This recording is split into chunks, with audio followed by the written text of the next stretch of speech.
Since 1969, the URTA Portfolio Review and Interview process, or URTA Design, has served talented men and women each year, some just out of college, others returning to training after several years off campus.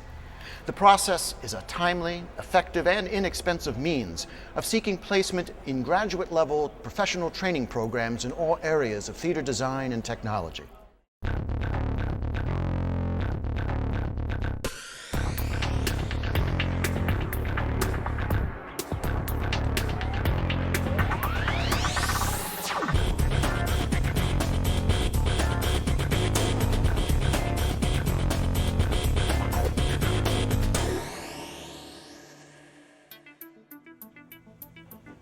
Candidates attending URTA Design have the opportunity in one day to present their portfolios to representatives from a select group of the nation's most distinguished graduate training programs. These schools share a commitment to developing new designers and theater technologists and to placing them in working relationships with accomplished professional artists. This video is a brief description of the design process. It's an exciting and challenging event. But then, pursuing a career in professional theater, and by extension film and television, is both exciting and challenging. So it starts here, and it starts now. The process itself is straightforward. Candidates check in on the morning of their scheduled day. There is a short orientation session. Candidates then have 1 hour in which to set up their portfolios at pre-assigned stations. Each candidate is provided a table, normally measuring 2.5 by 5 feet. And portfolio contents should fit on this space, or, as in the case of costume mannequins, right next to it. After the hour, the candidates depart, maybe for coffee, maybe even a nap. Some take time to review the URTA directory of member training programs for information about the participating schools. The recruiters spend the rest of the morning walking through the stations, examining the displays and selecting the candidates they will interview that day. The candidates return in the afternoon at a time first announced at the morning's orientation and are given individual interview schedules. Each schedule tells a candidate which schools have selected to meet with them, who it is from each school who will be sitting down with them, and the exact time of each interview. A half hour later, the interviews start. The recruiters move from station to station, and each interview lasts 15 minutes. The timekeeper informs everyone when 5 minutes remain in each interview segment to allow conversations to wrap up, and then announces the time for switching to the next interview. Each school is allowed 1 interview per candidate. If a candidate has declared an interest in multiple fields, say scene design and costume design, and the relevant teachers from the same school are interested, the candidate will see them both during the same interview. Some schools choose to interview as a unit, with several teachers meeting each candidate. The interview is a chance for the faculty to talk about their programs and discuss the candidate's work.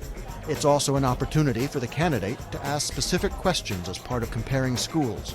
Both candidate and teacher are trying to figure out if there's a fit to be made for 3 years of intense training. The interview may lead to further discussions and even to a campus visit. Candidates are free to contact schools of interest to them before and after the interviews. Only after the entire process has been completed can schools make official offers of placement to candidates.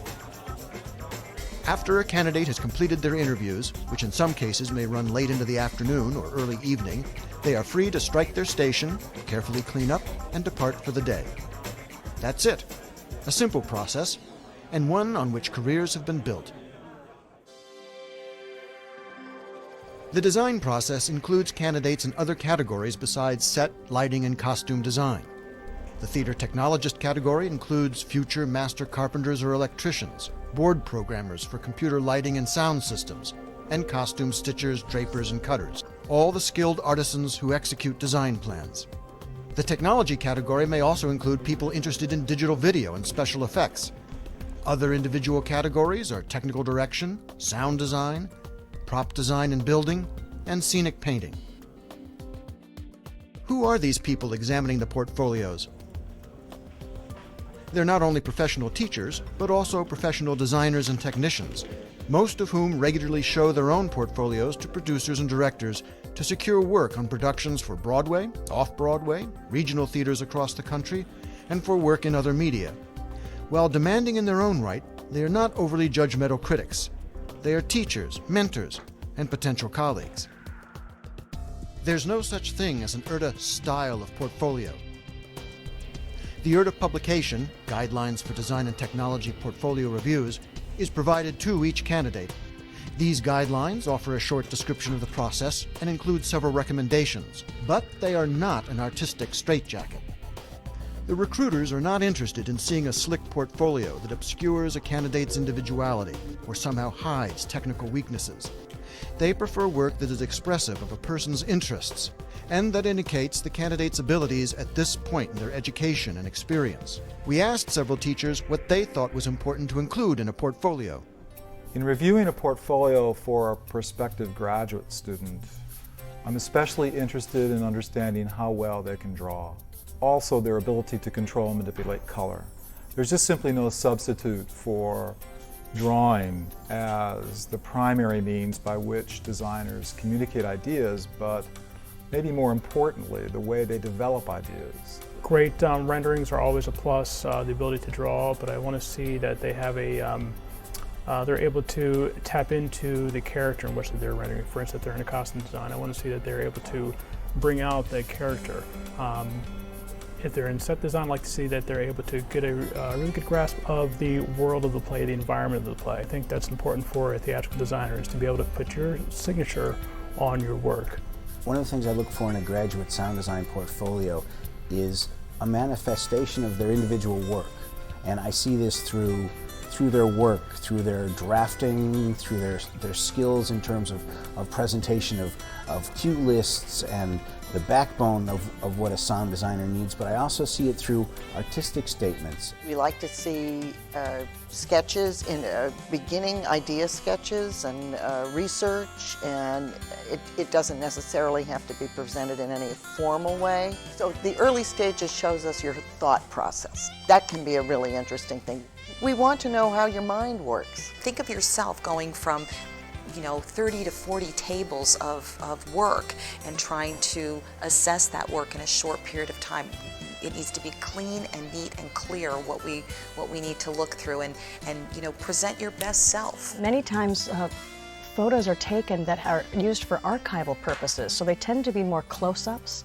They tend to be more about the actors, and you lose a sense of the space and how it's actually being manipulated with color and texture and all of that. And so I think you need to make sure your photos are actually representing lighting, right, not just the production itself. I know I tell my own students that when you're taking your production photos, think of 3 kinds of shots.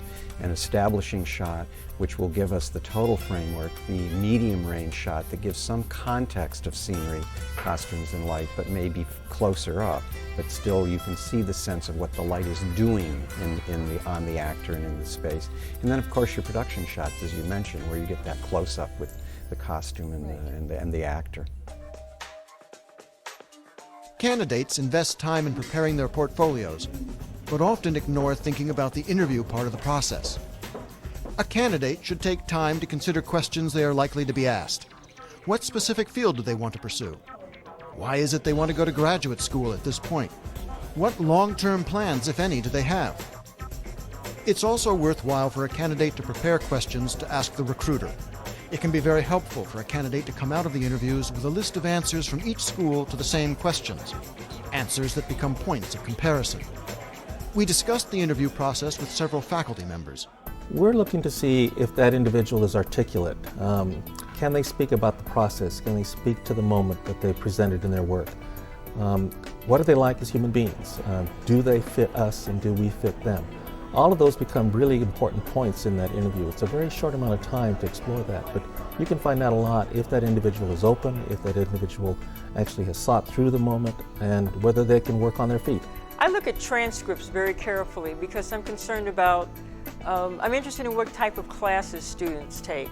I think I'm less impressed with you're taking a lot of theater courses as I am to people taking maybe an anthropology course, a world history course, a language course, a course on other cultures, because that gives you a different approach when you go and do research or even when you light a show. I think it broadens your perspective.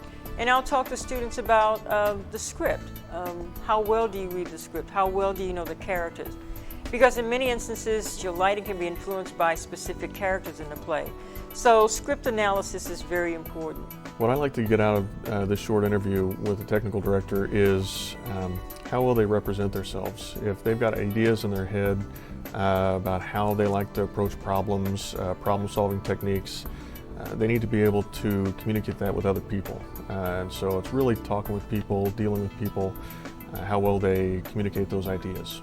I'm most impressed by potential students who have done their homework and have looked a little bit at the various schools that are interviewing here prior to the interview process. I think the biggest problem in a sound designer's interview for me is too much chat about gear and not enough about design. I like to know that this person is a designer, that they have an interest in music or composition, and not just about equipment. I think you want to be careful about a graduate school where production work can really interfere with what's going to happen with your classwork. Yes, you want to be able to do productions. That's a very, very important part of the education, but you don't want that classes get canceled because of productions, and that's not a good thing. The URTA design process feels like it involves a large number of people.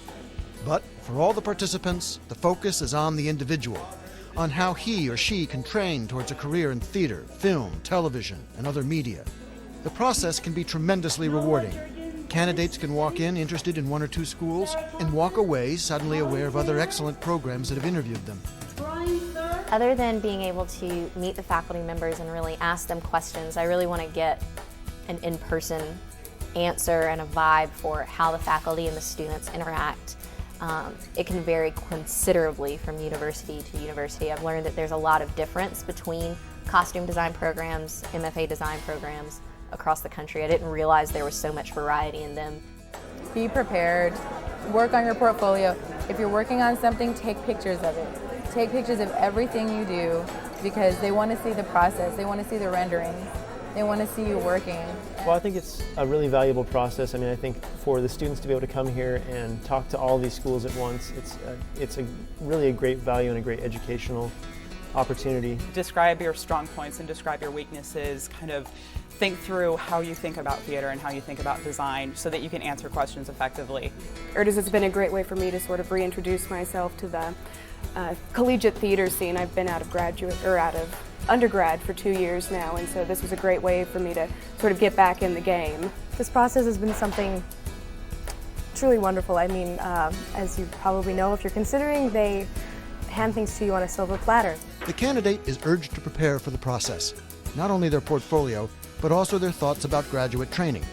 The well-prepared candidate can benefit from all the opportunities the process offers and can even enjoy themselves as well.